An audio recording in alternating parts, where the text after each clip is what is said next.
G'day. Well, I'm still here on holiday, my last day of holiday, and I've come back into the water for you to take one last look of the water of where I'm staying up in the North Island of New Zealand. Another pretty gorgeous sunset here, but it was all about the cricket at the Gabba today up in Brisbane. Been thinking about this test a lot over the last 3 or 4 days because normally the Gabba test is played in November, December, and there's a bit of movement and what have you, and much anticipation for one of the first tests of the season in Australia.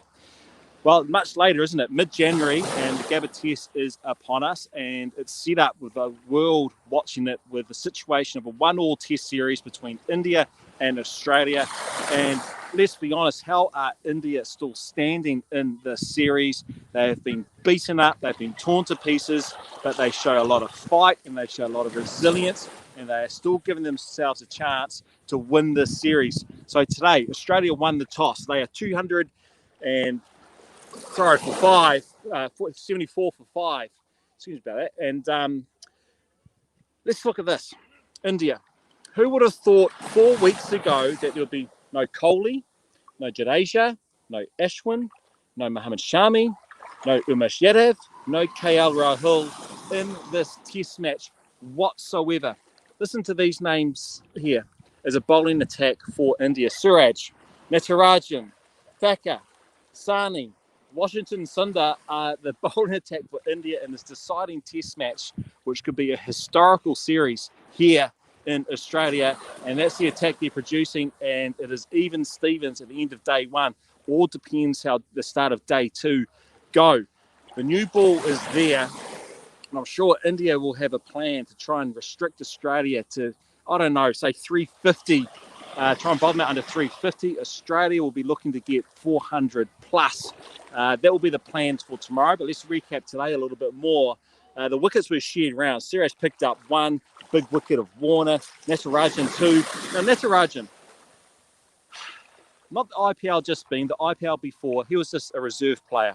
Got his opportunity in the IPL this year, or the most recent one, took it, made the tour to Australia with India as a net bowler, got his opportunity, was man of the series in the T20 series, and now he is playing test cricket. How fast can a career change? And his progression has been excellent. He's picked up 2 wickets. Life is great for him. And Washington Sundar picked up 1. But their man, Marnus Labuschagne, geez, you think of his debut test series, or not debut test series, but when he got reselected against England about 18 months ago, and he has not put a foot wrong since. He has been so consistent this series, averaging 127. He picked up 108 today. He had led the front again for Australia. Smith got a start, but he couldn't kick on. But at the moment, you've got the young fella Green. He's in there on 28, and the captain Tim Payne there, he's on 38. So those two are going to look to rebuild early on day 2.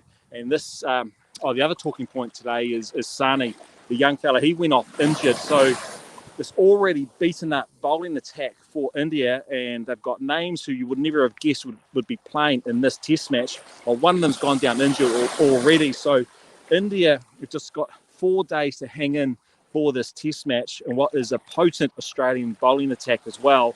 And Australia will come out with all fire and gusto and aggression as they normally do.